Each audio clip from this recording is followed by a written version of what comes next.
Penyerang sayap PSM Makassar Yakob Sayuri menjagokan timnas Jerman di Piala Dunia 2022 Qatar.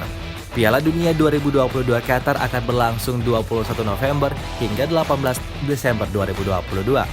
Meski tidak memiliki pemain bintang seperti Brazil yang memiliki Neymar serta Portugal yang mempunyai Cristiano Ronaldo, Jerman merupakan negara dengan jumlah trofi Piala Dunia terbanyak kedua setelah Brazil.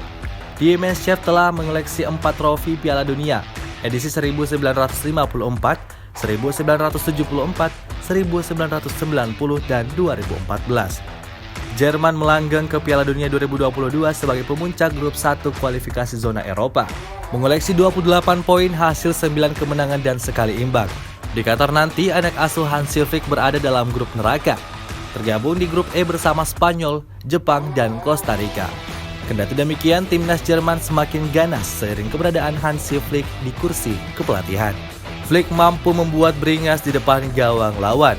Dari 6 laga awal pada kualifikasi Piala Dunia 2022, Jerman membuat 27 gol.